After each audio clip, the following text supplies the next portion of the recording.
Salam hatırlı vatandaşlar, salam yahrvan iyileşler.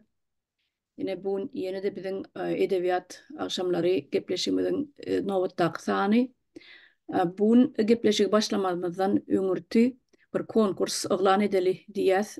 Bu konkursa yani şahiranı e, talantları öne çıkarmak için bir konkurs ilan ediyez. Her kim özünün başarınından e, durmuş barada vatançılık goşgulary bar bolsa ählisini bize uğradıp biler.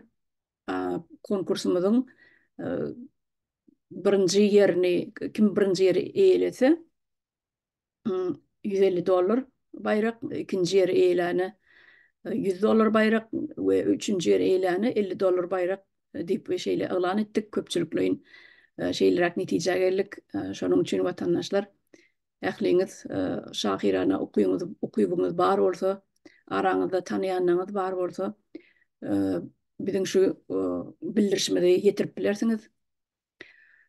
Hem dekabrın 25-ni çenni, şu ýylyň dekabrın 25-ni çenni kabul ediljek. Onda näme? Hemmäňize üstünlük arzu edýäs. Galamlaryňyz ýiti bolsun. Sizden geljek goşgulary garaşýas. Inni bugünkü gepleşigimizi ýankyn edebiyat akşamlaryna bagyşlan gepleşigimizi türkmeniň bir tanymal şahyry, ýaşap geçen şahyry. Bagyşlan watandaşlar, ýankı ýaşap geçen şahyry Şiraly Nurmuradow barada boljak. Onuň döredjiligi barada, onuň ýazyp geçen goşgulary barada. Häzir vatandaşlarymyz şu ýere üýtdiler, şularyň her birine haýyş etmekçi, her kim öz bilenji, ýa-ni goşgusyny aýdyp berse, Şiraly şahyryň ýazan goşgularyndan birinji bilen giriş etmek üçin Cennet watandaşymyza söz bereliň. Cennet aýdyp beriň. Salam kardeşler, salam yurttaşlar. Türkmen şahyry Şiraly Nurmuradow Türkmenistanda Niyaz döwründe halkyň içinde ýeti goşgulary bilen tanaldy. Ol 1945-nji ýylda Ahal welaýatynda dogulýar. Ol özüniň ýurduň içindäki bolup geçen hökümetiň öz ýylyna göz çykynjy ýagdaýlaryny öz goşgularynda ýeti tanqidlaýar. Şoň üçin onu hökümet tarapyndan izarlanyp başlaýar ve ýurtdan çykarylýar. Şiraly Nurmuradow 2016-njy ýylda Stokgolmda aradan çykýar we şol ýerde gonamçylykda jaýlanýar. Men Şiraly Nurmuradowyň dialog diýen goşgusyny okap bermekçi. Daşar ýurtdan gelen Aşgabada garyndaşy bilen gürüňi goşky dialog hökmünde gelýär. İki adamyň bir soragy berýär, bir jogap berýär. Eýesini depenmiş semrände eşek. Ay öz eşeğimiz de goýla bolýar-da. Hany namysa da ýeten ýaly eşek. Ay namysdan ölen barmy bolýar-da. Millet guldan beter ezilýän eken. Ýene şükür türme mundan ansatmy. Adam hukuklary bozulýan eken. O diýäniň näme? Iýlän zatmy? Gawyry itýämiş ýuwaş-ýuwaşdan ay goýar garara iýze çekilerler de. Saňa näýetenok bir gezek aşdan ay bir boldum edip çekilerler de. Duýluňdaky saçagama boş ýatyr. Ay ýylyň bizden artyk güni ýok. Alnyňda bahar ýok, diňe gyş ýatyr. Aýlawly gürleme, hiçsat bilemok. Üýüň iç taşama, kirmi, hapamy, oňa derek asmanymyz arasy. Haçan böljek ol ýeke gapany? Ay ýysinde ýetim neresi? Bilýämiň haýwanyň iň bir mekirini. Goýalşy gepi gözüm çekedir. Duranda Hudaýyň ikimi birmi? Allah jan yekedir, özem tekedir. Bu goşguda men näme gördüm, şo ýyllardan Yaşananlar häzirem şonu yaşap dowam etgelýärler. Gorkudan hiç zat aýdyp bilmän, gününe şükür edip, nämeselerde kaýyl bolan halky edilip günümizdäki ýaly eken. Şahir bu goşgynyň üstü bilen halkyň dili bilen iki adamyň dialogy diýip ýaşananlary açyga çykarypdyr. Yurtdaşyndan gelen garyndaşy ondan mundan ýurduň içindäki bolýan zatlardan sora berse-de peltek gorkup ýarym ýamanlyk edip her gepinde goýaldy da şükürüňe gününe şükür edýändigini aýdyp jogap bermekden gaçýar. Ýöne aç bolsa da esasy asmanyň arasylygyny aýdyp bilýärler. Şulardan ibaret aýtjaklarym. Sag bolun. Sağ olun. Cennet iyileşimi sağ olun. Enniki de biz Bahar'a vereli. Bahar başısını. Oğlum. Şirali Nurmurad büyük şahirimiz meli oldu goşkusunu okuyacak.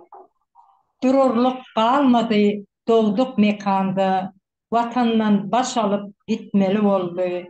Beslap umutları çıkmadık canına, köprüden göz yumup ötmeli oldu. Eğer yigitler gıt haride öwrüldi, mertlerin ihlasy yele soğuruldu. Ne gök aşağı indi, ne yer çöwrüldi, yer gök arasında gitmeli oldu. Fikir deryasına akıl gämisin, batıran piragyň ruhu bar mısın? Eşege ters minip giden namysın, izinden piyada yetmeli oldu. Sonku özek tazim edip gerkeze, yüzün tutup ağlap gitti mertebe, halkın barın yoğun berip merkeze, öňüne telpegin atmalı oldu. Meşdilap gelene 10 oklan Türkmen, meşdilap gelene 10 oklan Türkmen, dünýäniň gylly ýaryn mugut eklen Türkmen, köçede çöregini tapmalı oldu. Ulu pellemedim, pes tuttum netim, aşa çydamlılık kızdırdı çetim, şerde hızıl gözler, gezen milletim, Lenin kanalına batmalı oldu. Attı boş söz derya kimin kesilmän, Türkmen diňe gördü yatty kısılman, öňler bir ay ağız beklen musulman, ömürlük oraza tutmalı oldu. Orak şuran kubbe geyen köşkünü, öldük çeke çeke zalim keşkini, senagatlar deyip düşman keşkini, gül halin güdüne çitmeli olduk. Hak sözün bayrağı türmeye kavır, çäksiz däldir bir gün guturur sabır, ruhumu sindirman, bu hain cebir, arman gaýry ýurtda yatmaly olduk. Şiraly mecbur sen edýän göçe göç, bu göçe göç däldir gaçagaç. Bir dağın başındaky üç agaç, düýbi bir däl welin çapmaly boldy.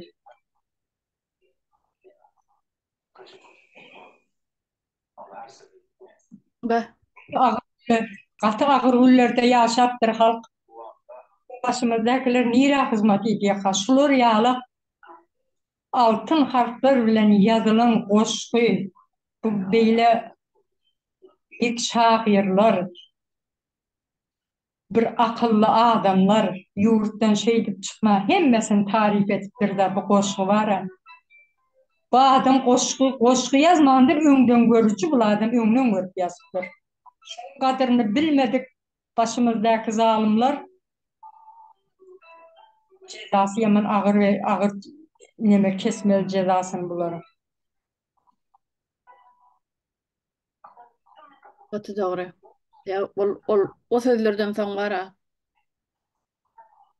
Yetece sözü ne artıkmaç ne kim eksikleri yok da doğru yazıktır. Namus gitti.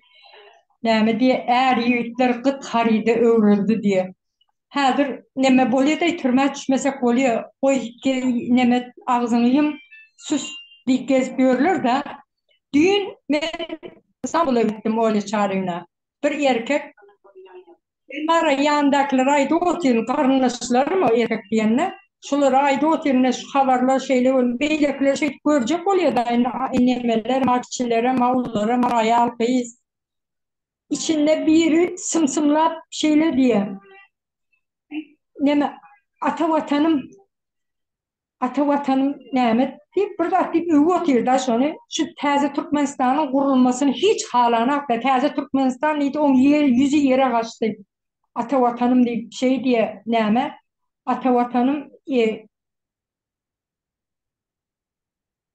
deyip söylüyor da garas. Şoňa meşgurlar aýtdy. Men aýtdym senin neydim okko däden neydim. Ene Talibanlar dedim gelip şey diyor da diysem aýdy. Hiç Taliban girip bilmez. O 50 etmez bir güýçlü misinler böyle etdim onun için tan etdim mi başındaki neme haram olyny. Şey dip bir homurda başladı da menem nemede haberlerdeki Talibanların nemesini alıp görkezdim. Ene dedim sen okko däden öňünde eňirip dur dedim.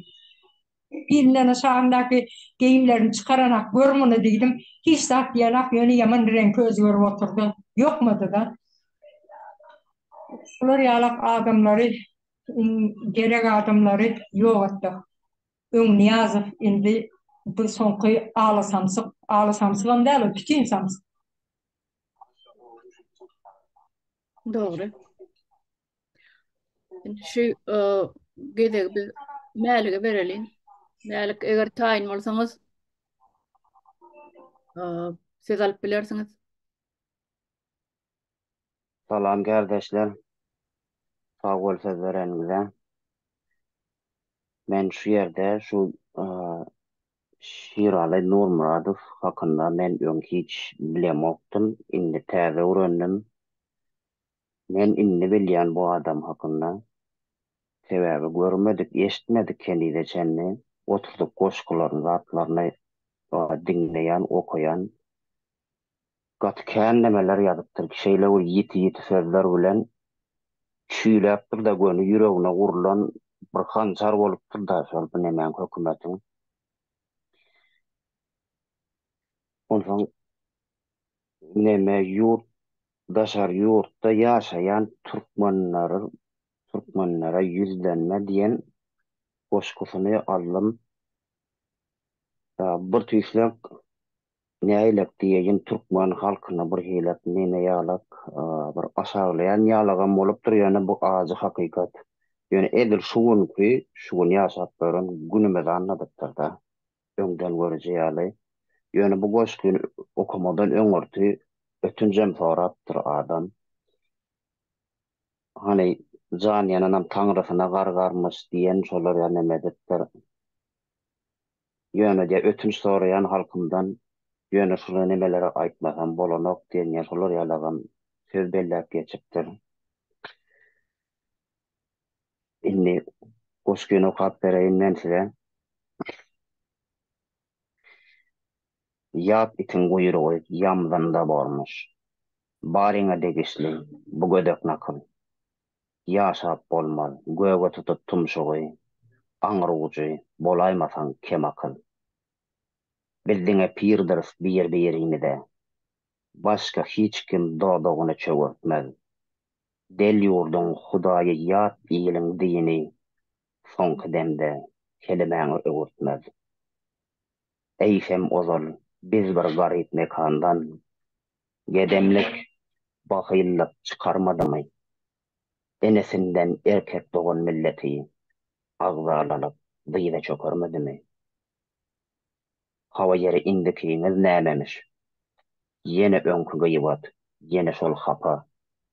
Ýurt täze kontinent, maderik täze, ýene öňkü dozak, ýene şol hapa. Bir-birini çeýnäp ýören itlerim, agzyny birikdirmiş möjek görende, adam siziň üçin bir gömük bolsa, hayvandan bir alaýyň da görüldi. Vatan terk etmek näme gerekdi? Ýene şol könekeň çalynjak bolsa, yalandan aglamak derkarmy bugün? Ertir öz üstünden gülünjek bolsa.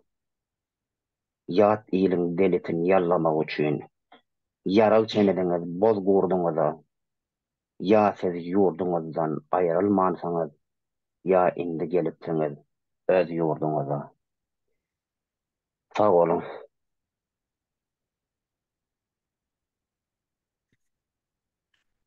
Tiyerlikli. Diýene buň haýsy islenip goşgusyndan soň Aýdara söz tapaňok. Hiç söz tapaňok Aýdara zat goýmandyr. Ne hakyky şahyr adam. Hakyky şahyr adam. Biri bilen ýanyp aýdyp geçipdir-de her bir setrini, her bir sözüni. Ýa-da ine sözler Oryan şoldan ibarat. neşler Batiyeti. o şahyrlarym tanıtmadylar şeýdip. Aýagyny asylyp neşler ýaly adamlar, ýiti adamlar tanıtmaýarlar türkmenine. Mälik watanaşym daýdy otyra tanam bokdyk diýip. Men özümem tanam okdum. Ýogsam meňem bilýän şahyrlarym, ýazyjylarym sany het hasap ýokdur şu Türkmenistanyň içinde. Kimin bir kitaby çykan bolsa tanaýadym. Ana gördüm, hayran galdym. Bular ýaly adam, bular ýaly sözli adamlarymyz bar ekeni diýdim. Gatygen gördüm. Dogry. Ana indi şu ýerde Malika Moğlu'ma sözü verelim. Malika Moğlu eliniz eliniz degen bolsa aýdy bilýän bolsaňyz. Gezek sizde. Bugün Şeýrar Nurmurad şahyrymyzyň goşgularyny okuýas. Hakykam her bir setri ýüregiňe jüm gortdur. Maltym bolýan aýdysýary näme edebiýatyň söz çeperçilikde näme hoşalaryny ýygnap gitdim diýer. Şonýary bize Aýdara sözüm moýmandyr. Edil öz döwrüne, edil häzirki biziň çekip ýören döwrümiz, biziň ýaşap ýörenimize seni aýdyp diýip gidipdir. Menem Şeýrar şahyrymyzyň Watan dönügi goşgusyny okap bereň. Doğrulara satılan Watan dönügi size nälet diýer ýakynam ýadam. Adam şey diýip gyýrar eken, öýle garaşlýar eşitmeýän adam. Watandan daşara çykmaýar dönük. Dönükler watanyň içinde bolýar. Mereken içine gelmedik adam. Milletin öňüne geçenne bolýar.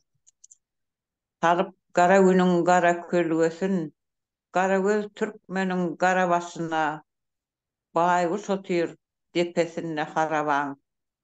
Gyzyl çaýyp heykeliniň daşyna.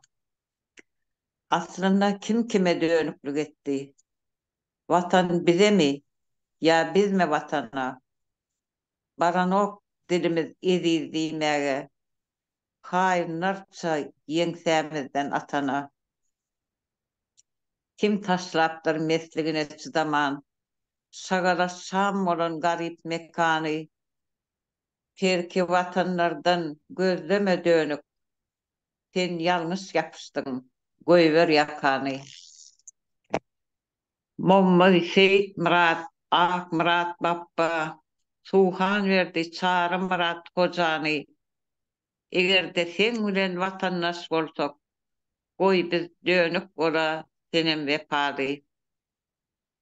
Ýerde işte dolanarna mekana. Ummoýt diri, hemişelik gidemok.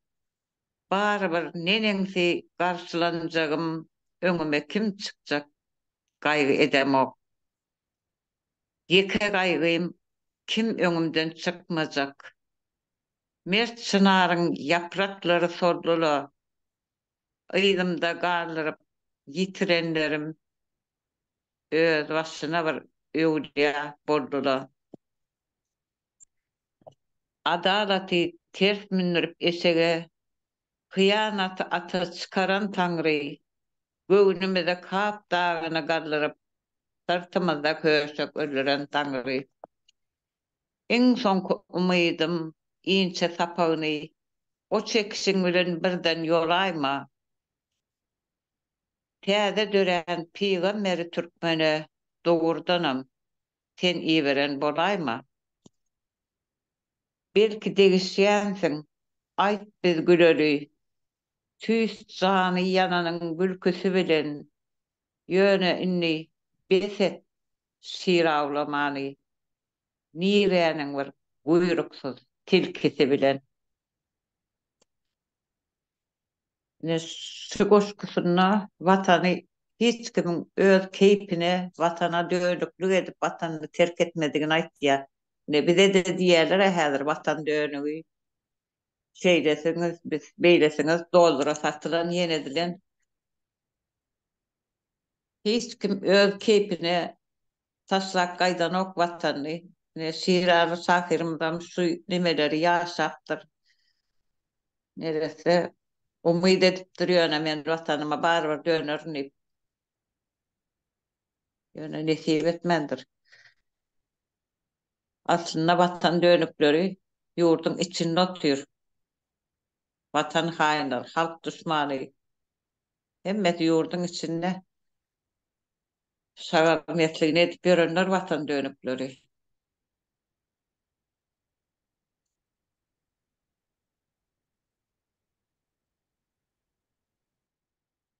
Doğru.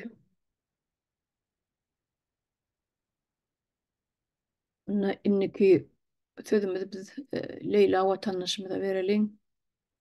Leyla, söz sizde. Salam kesdaşlar, salam yurttaşlar. Menem şu özgezikimde Şirali Nurmuradovny öpücü bolma degen goşkuny okujakman. Yine birazrak Türkmençem yoktu meni. Özbekçe okuyandan soň eleştirmeňle birazrak ýaňylyşsam. Şunu üçün sizlerden ötünç soryman başından. Menem bilgenimçe okup beremen. Gönüm menem sana coşayın oğut. Hiç atımı yike çapıcı bolma. Kişi maşgalası en mukaddes zat. Tälin ezip gözün gıpıcı bolma. İl içinde gezenin görülmesin gen. Ya utul ya da ut bolma dene den.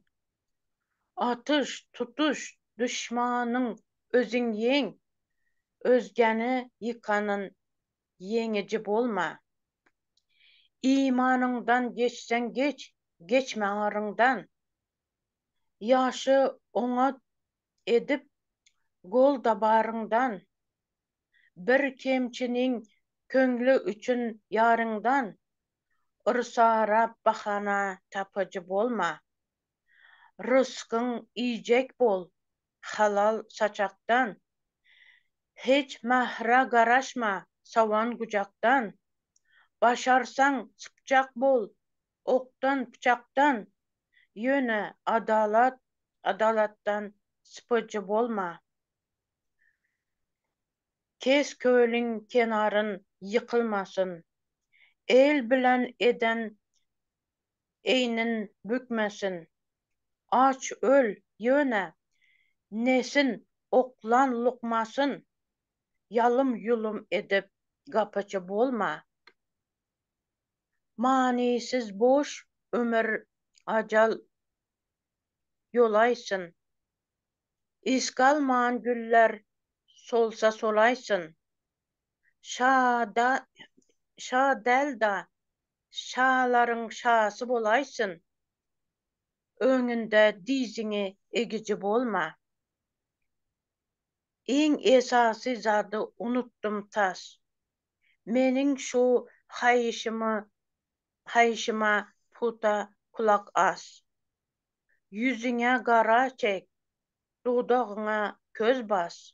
Ýöne nadan elini öpücü bolma. Ana şundan ibarat bu. Bolady. Rahmat söz bergeniňiz üçün. Bagyşlaň ýaňylşym üçün. Yo katı gowy o düşünükli hem dat elbette özök diline gurulap özök dilini okan adam biz için katı bir uly hormat diýip hasap edýän türkmen diline şey diýip okap berýäňiz goşgulary. Sag bolun, minnetdar. Enne watandaşlar şu ýerde menen bir şiir al şahyryň bir goşgusyny okap bermekçi. Bu halis bir dünýäden bir nägile dünýäden bir doýan adamyň owazy, ýürekden çykan owazy. Goşgyň ady Göwreli türkmen geliniň sinesinden çykan owaz diýe. Görjegim görgü bolsa, etjegim bergi bolsa, ýugutjagym mergi bolsa, depämde gyrgy bolsa, näme etjekdiň ejejan meni dünýä getirip, gaýrat etde din menden dogurman kan ýitirip, öňü soňy ýanjagym dowdakyň ody bolsa, iň mesgünim iýjegim sogandyr kädi bolsa, müň ýalbarýan ejejan meni gorpa iterme, diri dogurjak bolup bundan artyk göterme,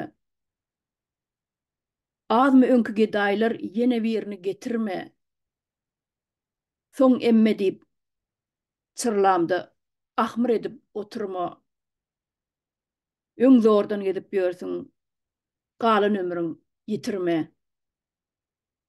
Millet gulýaly bolsa, bir baýyň guly bolsa, türmeler dolu bolsa, söýjegim lolu bolsa, eje meni sinaňda 9 aýlap saklama, meni öz eliň bilen it öňüne oklama, birden diri dogaýsam, käbäm boynumy sogur, ýa gitde başyň alyp, başga bir ýurtda dogur. Ne watandaşlar,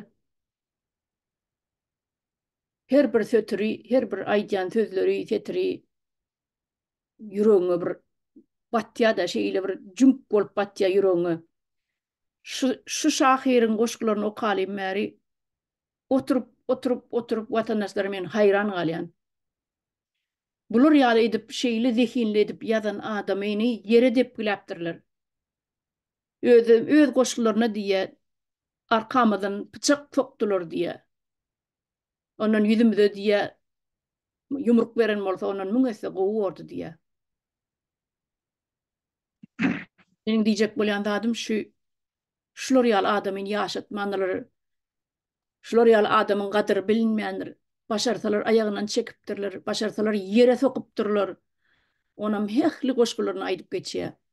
Ony häzir biz bu barada näçe aýdamyzda da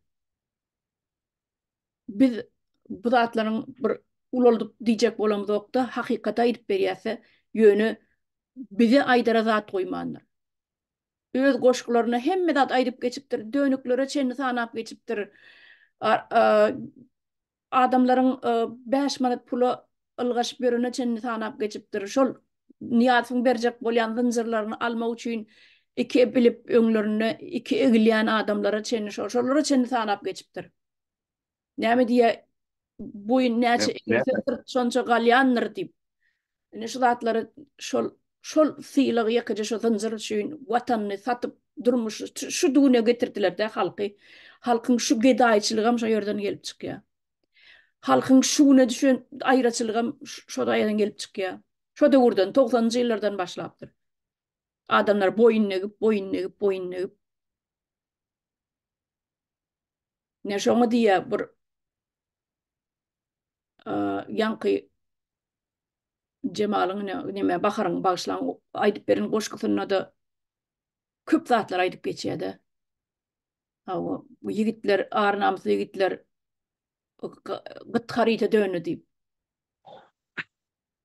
Bunun aýdyp otursaň mara, sanap otursaň bunun bir goşgusynyň özüne bir ullu kan bir gepleşik edip bolýar. Bir sany goşgusy bar, 8-10 kuplet ola şoň üstüne ullu kan bir gepleşik edip bolýar. Bir sagatlap.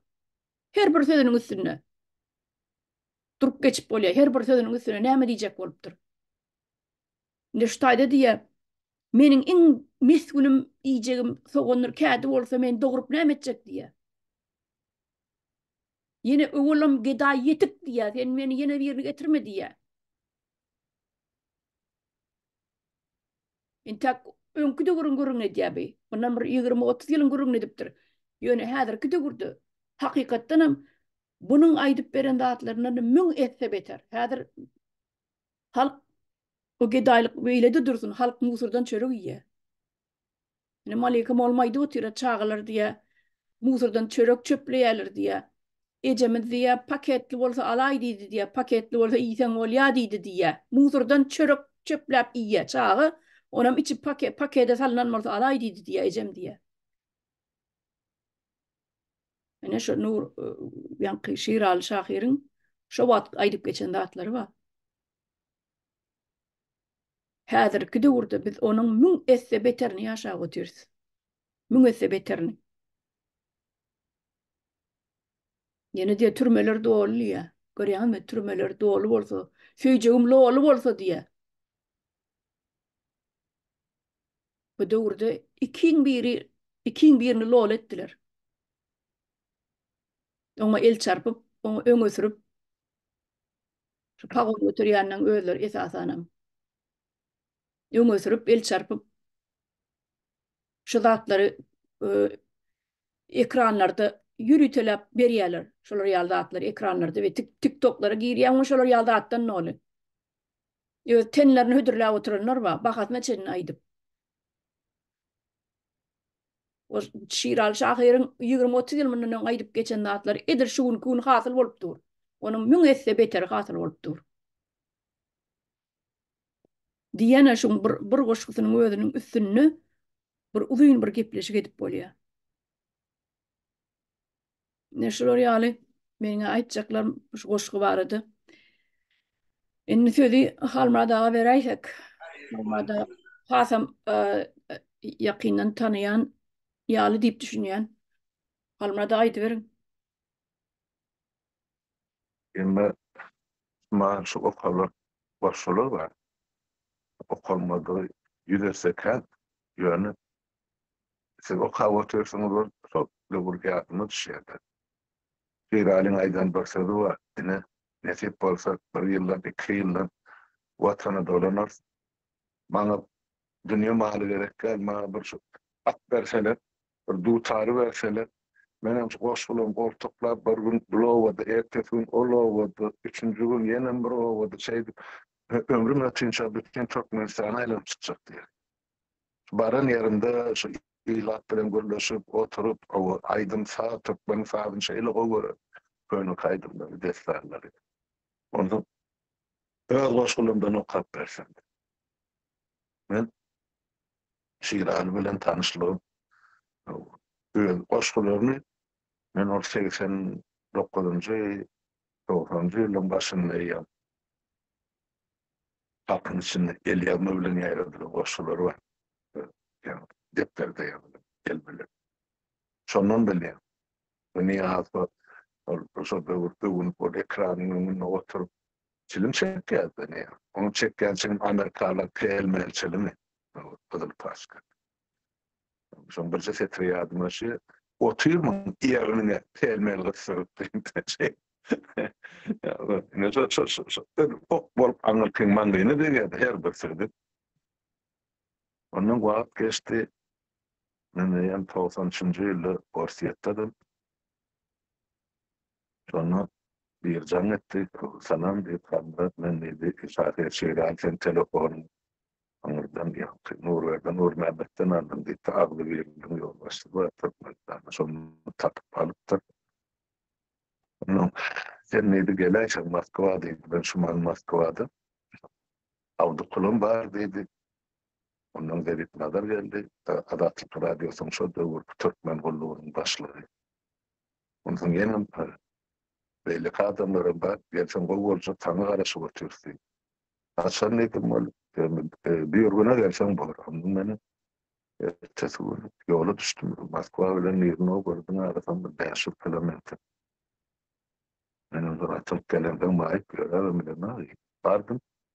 Yani şiiralim şu tayda arayanda kârenesini diye kvartirat bolup alın kvartirası var ekan. Maral görgülü var. Buldu maşgala şiiralim. Onun ne tali. Oturduk şu tayda yine şu maslahat edildi. O şu yerip nazar teklif etti. Avlu kulüğünü Türkmenistan'ı şu niyasa karşılıklayıp prezident saylamak ya hödürlemek var. Ondan fikir soruş başladı, gerek bana yetti, onu ben aytdım o kolyeyle. Halkın satirasına berdat etmeli olsa, şu niyasa tarttın düşürmeli olsa, ellerinde de. Firalım ayttı, men bir değil şahir adam, siz ne diyeceğim ben sorarım. Ben neydi orada, benim maaşım çekip oturana, ayttı niyasa. Onun yenen bir kısanar vardı. Verip nazar ayttım ben radiyan size beriya ne çıkışa çık olsanız hani. Orsa oturuyor değil ki. Şol 90. yılın Ağustos'ta bolungur. Onun şehirde Murad Efendi vardı. Şol doğru bir akademi dokak diyordu. Türkmenistan'ın uğradılar. 13 tane uğradılar. Son içinde Niyaz'ın oğlu Murad Niyaz'ın Moskva uğradılar. Şu birinci yani Naborçun aşavattan Moskva bir akademi uğradı. Onun son Malik Sarif tip biri var. Onun Saprağı tanıya. Onun sonra KGB işleyenin biri. Yani karşı otaydığını şu meseleni söyledik, onun çedip başladık. Ben publisistikadan şiiralı koşullarını okuyup başladım. Zeriplerden bir yanına Adatlı Radyosu'nun Türkmen oldu. Öyle şeydi. Gösü gitti.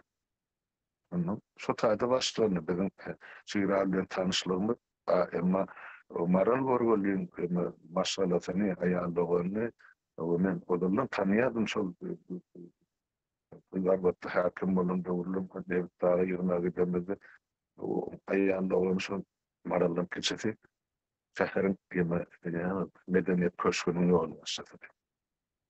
Bundan sonuçta o tanışlarımız şu tayda boldu. Sonra 93. yılın noyabrında dekabrın noyabrında olsadı. Zeritmalar ayttı, şu Mehmet Tehdit birimiz vardı, onun şu Türkmen olduğunu işleyen adamlardan haberçi bol. Yani şu Kiev'de Türkmen emmasının olduğuna bölümün aşmalı.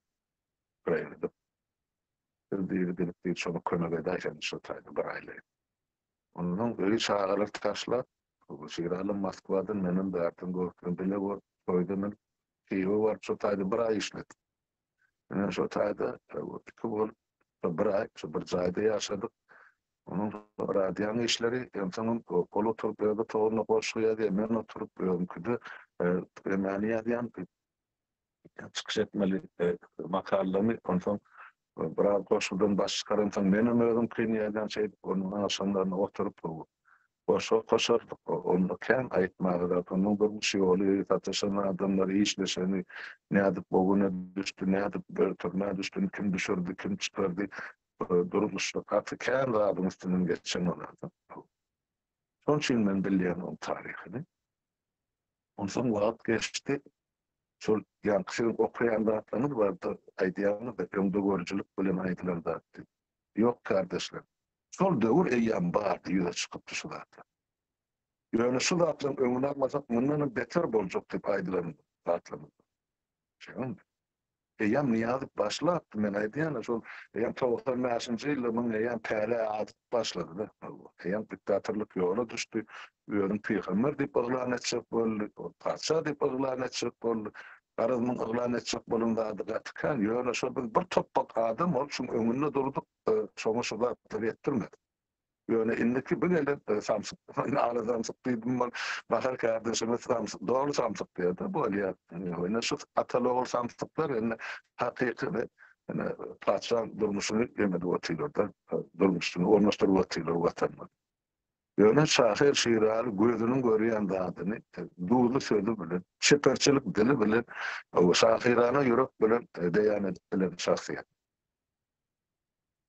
Oşo da urmun öňüne geçse şahir yok diýurdy içinde. Onu aýtmak gerek. Ýöne şuňa ýa-ni Şöhret dünýäsinde aleminde taý bolup biljek ýene bir ýigitimiz bardy, onuň niýat ýöreýte maşyna kaptyryp berlerdi. Onu mene bappa gördüler. Ine oňam ne tapars ýazynda atlaryny tapy ýetirir okuma. Şeýdip niýadyp şol döwür halkyň öňüne çykan adamlar öz edebi dili bilen halkyň ýüregine täsir edip bilen adamlar ýok etdi. Näme üçin şu güne çelýän aýdyp kardeş. Ben şuň okap tanışyp boldum bu adam bilen. Bu adamı diýeri kaýera sokdular kardeş. Ine hökümetiň oýunan oýuny şol. Ine ýalňyz galmak diýilende şonun bar. Aýdýar, bir madde gorunçylyk boldy ýa-da ýyldymda öleldi. Dün hemmesi şeýle. Şiralan şo dünýäden gözüni açyp gideniň biri. Hani halk bolladym şol da ýok. Ýüreg içine sığman, şol Moskwa aşağı Moskwa poýry gelýärdi. Soňa gidip adamlaryň bir ýüzüň gör türkmen bir gependiňlerini şo tak giderdi bu adam. Onu görsede, şol ýapdy Moskwa şowda gelýärler, bir gören ýüzýärdi, tutrak bolup gaçardy. Şo taýdan gorky eýen başlagy şowlar görüleşdirip biri göräýmedi. Soň baryp bunu hökümet aýdýarmasyn. Ýöne de şo taýda mert prawadnikler we ýa-ni wagon uğradyýarlar. O şolar aňyrdan Şiralyň ýoldaşlaryndan ýa özlerinden gawun garpyzyk getirip bu nawlardylar da. Vatandan tanrına soğuktu. Sonra ýaly durmuşda geçeni. Yine bir görkürrät bir da aýtsam, gördüňler ýa-ni bir 5-nji ýyl bolandy. Kakasymda bilim ýok, onuň ýa-ni bir likber mekteple bardy. Ondan sonra men ilkinji gezip mektebe diýe kakam bilen okudum diýdi. Kakasy şol ýa-ni harpa öwrenken. O da urun adamlary şeýle. Soňra diýe Akbar men ýaşy birinji aýalym bilen bir mektepde okutdum. Ondan indi diýinim diýip bärik geldim bolly. Indi Şwetsiyada diýe ýeme diýe o kişilerim bilen dil öwrenme bir klas okudum diýdi. Bir partada oturduk diýe. Bilen dil öwrenip gitdi bolsam diýen astygym bilen otyrdy. Dil öwrenýär. Ben soňuk bilen oturam kandy diýeni. Los edip gülerdi da. Bizler ýaly onu bir inciden ýa-ni şorta sözlerim bar. Ondan sonra anekdot aýtpan o görürdi. Anekdotam da durmuşdan. Ine Nurişkan o görürdi. Dinlerdik oturup ýazgylar. Kän o taýda aýdylmaly. Ondan sonra Türkmeniň dutaryny, sadyny, aýdymlary könükler. Ürjetip dinlerdi. Öz ýazan zatlaryň segine okap oturýarsyň. O bolýar. Ne Şiralyň döwletçiligini şuň kun hakly gödürläp oturýarsyň. Fakat ulakan sowap işi birinciden edip oturýar. Belki mazaryny terseýine alındy. Ulu şandan delenen başgalaryň indi halkyň okap başlany, indi düşünüp başlany. Şol wagt gelenden soň ýerde geçdi. Şoň ýördüňem başgalaryň badryny biljeginden 90-njy ýyllar Şiralyň dowlatyny başlap gidenler başyma, men onu şu neçeli hiç ýerde okamak ýa-da okap berdim şonu. Ýani şon arhivlerim hemmesi ýanyma kadysam ýok, iki ýerke şol bibliotekaň içinde baryn papkalardan çykdy. Ýani bir videoda rolüm bar, şol taýda ýani geçip bilsem ýene bir gazetde şol Şiralyň şuwar saparady bar, men bar görürdüm. Bunun bir 25-30 ýyl boldy şollar video bar, bolan bar men çykdy kaseta. Eger ursat berseňiz, men şol dahy Şiralyň dowlatyny başlap gide başyma katlar etdi. Şuňa çok başyny ýadylany 1993-njy ýyl Bugün mene 24-nji ýyl. 31 ýyl geçipdi, birinji gede okuýan şonu. Şiraly şahyr.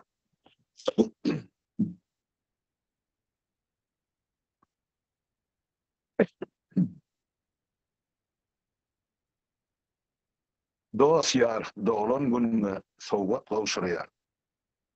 Bu da anat berýär adam pahyra. Men näme zat sana sowgat etsem kan, watanyndan çykarylan şahyr. Äleýmezden golly malym ýokman. Seninkide kemse dilen ýürek bar. Bizim golly bolmanyny hazina beremsiz döwüm çörek bar. Gynanmasan şahyr oturmanyny dostlaryň arasyndan dogduk depede. Sen sizden 10 ýyllap ýaşamalymyş. Ähli Türkmendine keýp sapady. Sen bolmanyň bilen goşgy çykypda köşküň içi daşy şahyrdan boly. Ýadyarlary Saparhany öw. Ama saparsın bu döwlet daragajak ýa. Dunglu çölü kuysiyanın anlayan, dunglu diýmek çok Bahardanyň golaýynda çöl bar, şeýralyň çağırlykda gelen ýeri. Dunglu çölü kuysiyanın anlayan, göwnüň barya Bahardanyň dizinden bilmedim göz ýaşmy ýa-da eran gar, damjalanyp syrygyp durýar. Hapa bolmaşahy, gamlanmaşahy, ýaşy niýet, ýaşy arzu pikir et. Är bolup dogullum, är derden çekýän, gyňaş örtönmedin, şoňa şükür et. Ýa şahyr şiraly, ýürek nalysyň, namartlaryň ur ýüzüne hak bilen, senin göz ýaş bilen ýazan setirilen gymmatyny wagty geler, halk bilen. Ene şo wagtdan mene şuň gelipdi. Tawal bilen. Şiraly barada Aydın Mırdat elbette gatkan. Bunu diğerlerine gömdüler diýip aýdýan, unutdular, gömdüler, çıkmadı ýaletdiler. Ýene de şunu hosarlyk eden şol döwür Küni Azatlyk Radiosy. Şol döwür Azatlyk Radiosynyň türkmen gullugynyň ýolbaşçylary Muhammed Erit Nazar, onuň bizden soňra başgalarsa şu tap näsany müdir bolup şoň ýyllarynda şol boşgasy üçin o 5 aý dölemi bolsa şonu onu edip berdiler. O biraz şahyryň ýa-da şont bolsun durmuşyny diýip. Ne? Ýogam şol Türkmenistanyň Orsiýada geldi. Şol Orsiýada gaýtdyma 90-njy ýylda başladyk şol işlere diýip. Ondan mene 95-nji ýylyň fevralyna çykdym. Görmeden çykandan soň bir aýdan soň gaýtdym. Şiralyň ýalňyşmasam 96-njy ýylda ýa 97-nji ýylda geldi. Özünem turma wagtyaly gyýdynym urup onuň çogulnar gyýdynym urup onuň ýerde Orsiýadyň hemesini Paris'in şol çastary var da Sizo diýerler, Silvestrini izolýatdy şo taýda. Ondan da Orsiýadyň ýazyjylary benäme ýazyjylar ýüzü bar, ol diýme resmi ýazyjylar da Orsiýadyň kidaly Pen Klub diýen dünýäde bir belli Pen diýen eme bar, ýazyjylaryň şahyrlyk gurumasy bar. Pen näme? Poezi, esse, novella. Dünýä gurumasy. Oň düýbi Londonda ýerleşen Angliýada. Ondan şo tap şeýraly şahyry soňra ýene mardy. Mehmet Sahedi, meni Welsatary, şo formatly agzat edip kabul etdiler. 90-njy ýylda, 94-nji ýylda bilemem.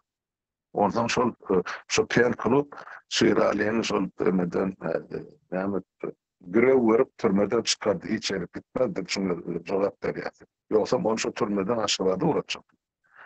Ondan sonra çıkan günem, bir gün yolda Şveç'e getirdi. Yine şey, o Şveç'e düştü. İdyanının kıyıdı geldi.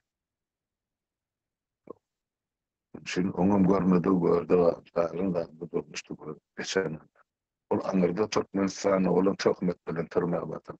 Diýen bu gidip ýatan tragediýa ýöne halkyma da näme şugun aýdym men şugun bilýän eşitdim şu şahyr ýa odan bilmediklerini ýöne ol döwürler barda adamda ýurdu da çygyp täze Türkmenistany gurjagam öz başda hakykatdan hem öz başda döwlet bolmagy arzuwunda ýöne şonu niýat etmedi, niýat etdirmedik ýa-da bir kiremi. Çünkü mene şuun künesi şu ýagdaýda. Şu ýerde. Onun ýene de aýdy ber. Ya aýdy berin. Onun sol Şiralyň şahitdemi goşgulary radioda dinlenýär, ol radioda şu aňyrkylyk awet zamandan bäri guluşylkalar bardy, çeti ýapdyrýar. Aňyrda kan eşitip bilen millet çeti tetşik. Onu şungur saýlama goşgularynyň bile maksuun anyk ýanynda da 20 sanaly, ýa 30 sanaly. Özbekistanyň şol şol döwür opozisiýa ýoluna düşen ýigitmeniň 5-6 ýaş kiçi Polat Ahunow o Birlik Partiýasynyň o Kerim Fagaşydyň Birlik Partiýasynyň başlygyny ornasardy. Olam şolar ýaly o türmeden çykyp Şweç'e geldi. Maşallah bilen onun bir da duygu çörüklük atmıştık onun ol bilen işlemede çok taýdan Polat Ahun bilen o şunu ikilikde 200 sany hem kitapçı çıkartıp ortak kitapçısı hem pencerenin çözüsüne salıp balıydı.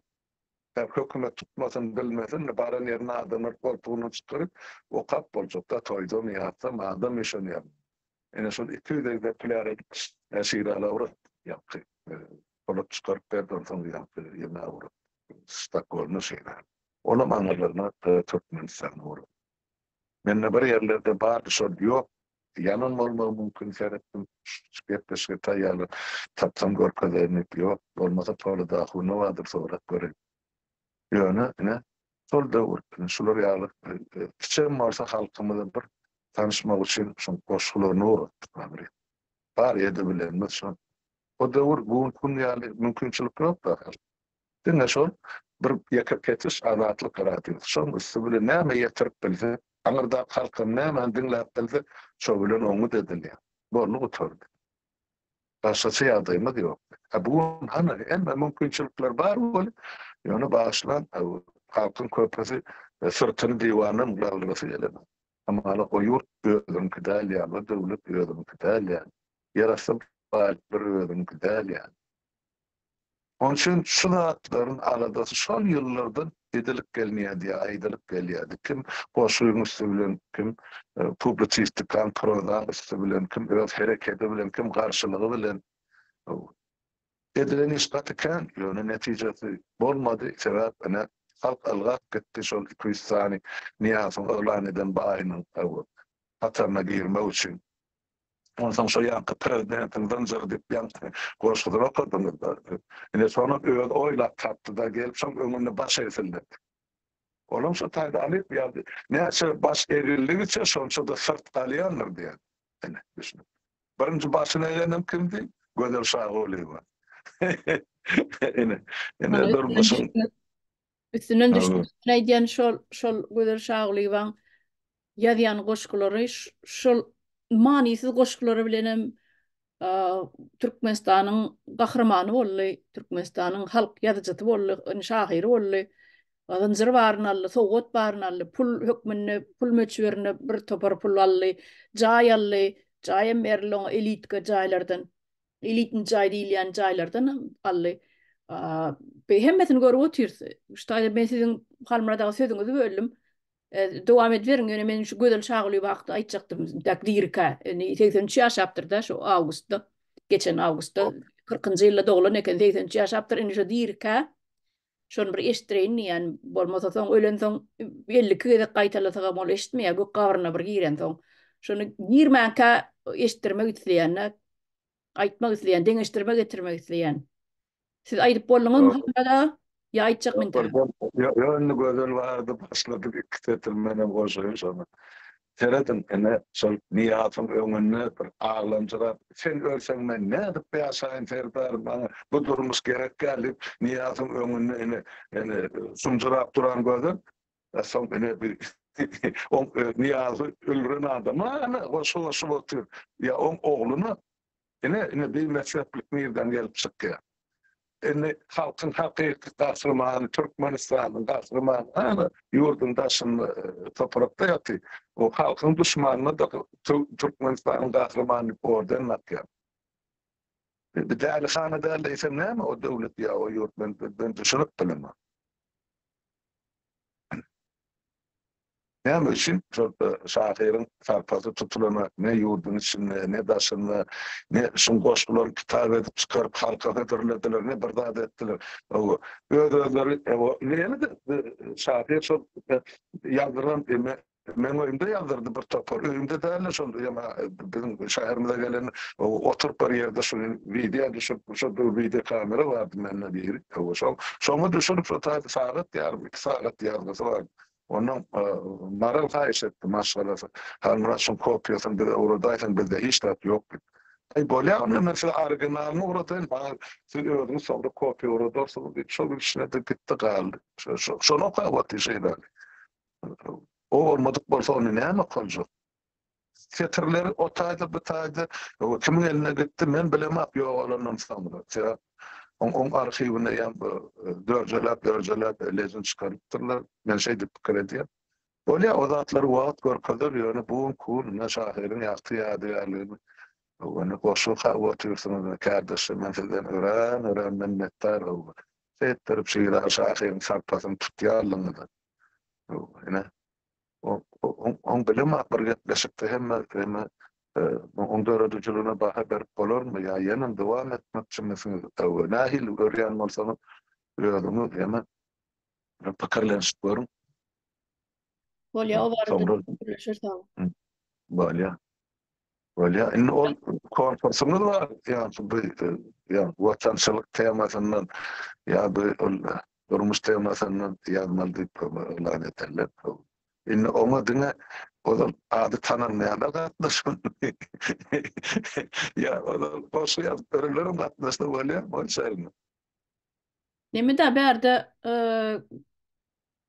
şol talantları gözlenýär de öňkü ýazyp ýören kitaplar çykyp ýören olar gerek däl bize. Men şeýlerek pikir edýän. Näme üçin olar eýam halk tanıýar, kitaplar bar, şair ökmeni de tanınýar. Kitapları ýok bolsa şair ökmeni tanylýan bolsa olaryň eýam bize nimerek görýän, bize gerek däl mykadýan. Onuny bilemok beýleklerin pikirini alyp göreliň. Men pikirimçe täze talantlar çykarmak. Orta. Ben sona çok boldum da şu teklifi. Ben o zaman başka yazıplarların, kitap yazıplarların yazıtının yamanım hemmetin biliyat tanıyat. Yani biz halkın içinde o zaman yani talantı ne adı yüle çıkaracağını bilmem, ne adı halka çıkacağını bilmem, kime yutacağını bilmem, yok bir storun aşağına yazılımda atarken. Yani solar çıktı. Halk solar tanısa. Näil goýurdy. Olar koşulsun hawa. Eger ýazyp stoluň aşagyna taşlap o gat bolup gidenler bardyr. Hiç ýerde çap edibilmän, halkyň öňüne çykaryp bilmän oturanlar bardyr. Bularym biz tanımaýas, şoň üçin tanımaýan bolsak elbetde olaram koşulşyp biler. Olara da değişli. Şu ýerde Bahar elini galyrypdyr. Aýdyber Bahar. Ben şu diyeceğim neme tanalmayan goşgysyny yazıp ýöne bir tarapasyň ýanlar bolýar da yani şolary alsak bolar. Goşgularyny uğraşsa neme öňkü tanalýanlar neme däl olar zäbit tanalýar kitap var. Şoň üçin indi görünmeyen yeten şahirlerimizi alsak olur. Son diyecektim. Bolya sağ ol. Onu gödüňne tutars. Inni yankı yerde men şu gödür şaýlyba barada aýdyp geçeýin idim de. Ine şahir var. Deňeşdirme getirmek isledim. Şu taýda gödür şaýlyba da häzirem diri. Geçen awgustda 80 ýaşapdyr, 40-njy ýylda doglan ekeni. Inni bunu neýlägem näçe gün ýaşajagy belli däl, şoň üçin diri ka men şunu aýdyp geçeýin idim. Ine şu setirre häzir okajak, şoň okajak setirlerim ma gödül şaýlybanyň ýadan setirleri, haýsy setirleri bilen Türkmenistanyň gahrymany boldy. Haýsy setirleri bilen ýanky atgadan ally ýa Türkmenistanyň halk şahirasy boldy. Nädip elitka jaýlar ally ýa birden sowatlar ally. Şonuň ýanky sözüm nemette iýdim ýetireýän. Ödem dinlesin, onuň şu şiirali al şahirlaňym goşgusynam dinlesin ödi direke. Men hiç wagt gidip bilmen. Gitmek üçin gelmedim. Men hiç wagt gitip bilmen. Gitmek üçin gelmedim. Bu dünýäye gelenleriň biridirin çyny bilen. Münen atym agdarmasa durar gıljım gyny bilen. Başym silkip batly barýan. Bolmaz meniň soňky demim. Dünýelermi dürler gider. Şygyrlarma siňen heňem. Asman ýyldyzlary dogup munda gara yer ýaşasa eşderler, eşdirerin. Geler durur meniň sesim. Ine watandaşlar, näme many çykaran bolsaňyz ol siziň özüňize galsyn. Ýa-ni şiiral şahyryň ýadan tetirlerim, onam dinlediňiz, özüňiz deňeşdirme getirersiňiz. Bir adama şo tetirler üçin ýurtdan kowully. Bir adamam ne şu tetirler üçin boynu gat-gat zynjyr ally, elitka jaý ally, paçka pul ally, gahrymana adyny ally. Halk ýa-da medeniýet işgär diýip adally. Ine men bu ýanky deňeşdirmäni siziň öz dikkatiňize ine hödürledim, özüňize many çykaryň, netije çykaryň. Ine şu ýerde watandaşlar aýtjak goýjak zadyňyz bar bolsa, ýok bolsa, ýa bar bolsa aýlyňyzy galdyryň, ýok bolsa şu taýda jemlälliýän gatty uzagam gitmesin. Ondan bu şiiral hakyna, bu adam hakyna bir gepleşik ýa iki gepleşik bilen diýinip bolmaz mukadiýän, sebäbi bu adamyň goşgulary meniň bir ömrümden ýadymdan çykmajak bir setirler men ýüregime ýazyldy diýip düşünýän. Öňem bir separ aýdypdym, şu şahire hökman Türkmenistana baramyzda bir ýadygarlyk hökmandykiler. Şonuň tarapdary men, onu ýürütemen hödürlärnem bu teklibi. Ondan bärde de goşgularyny başarsak bunu hökman kitap etmeli. Kitap edip bütün Türkmen milletine hödürlemeli, dinletinler, görsünler, eşitsinler, okusunlar. Haýsy adamlara ýurtdan kowulypdyr, haýsy adamlara zynjyr alypdyr. Ine şu zatlary deňeşdirmek üçin hemem ýene bir separ ýatan ýer ýagty bolsun diýmek isleýän bu real adamyň real şahiri biz hiç açan ýatdan çykarmaly däldir diýip pikir edýän. Onu nem watandaşlar Bolya çarynda men de bir ne söz alyp bilememmi? 5 minut. bolýa.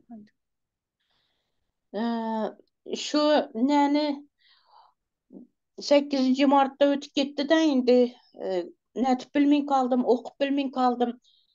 Ana canımny sagındym diýen bir şeýrim bar edi, şunu okup berinde. Bolýa. Ana canımny sagındym. Sagınçymny aýtaý desem söz kalmady. Ýyglay desem derýasy bar köz kalmady. Bağır nima bilmey kaldım onajonim. Bağrım kuyup yanay desem ot kalmadı.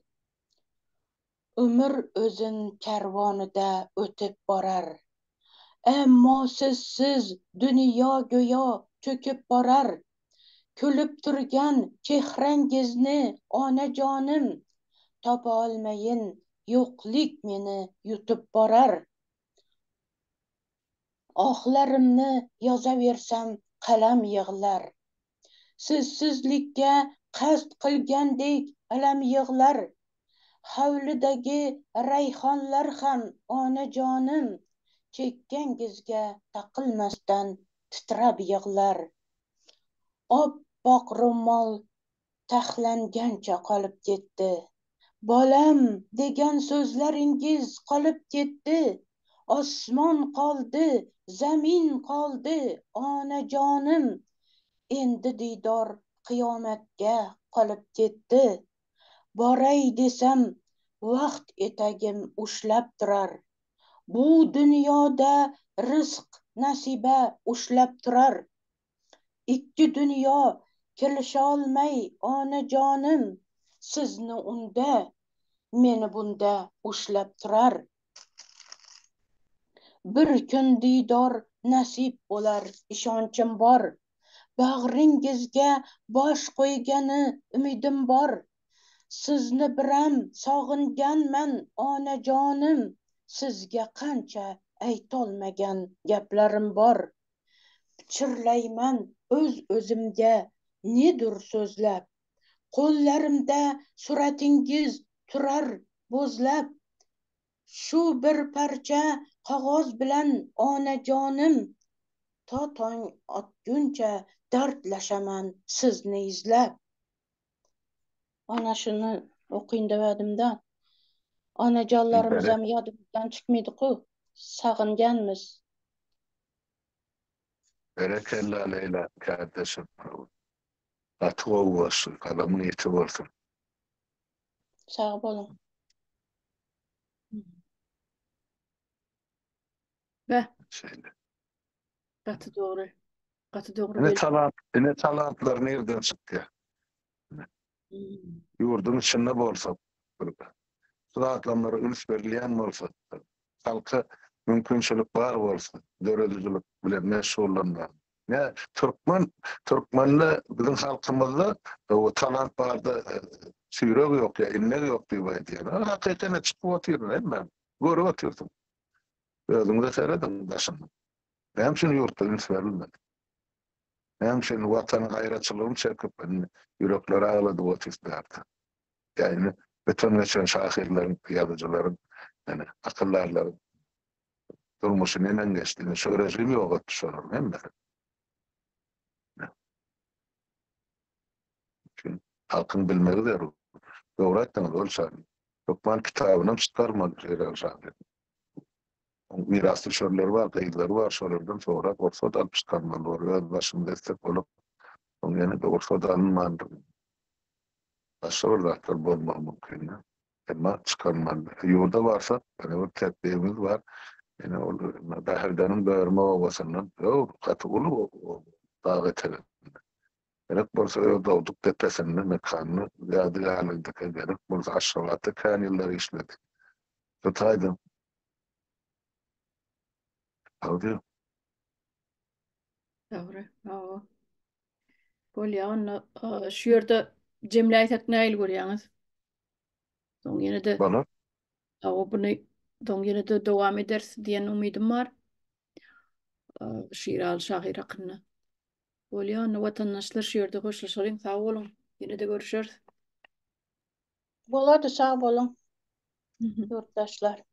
Sağ olun. Sağ olun kardeşler.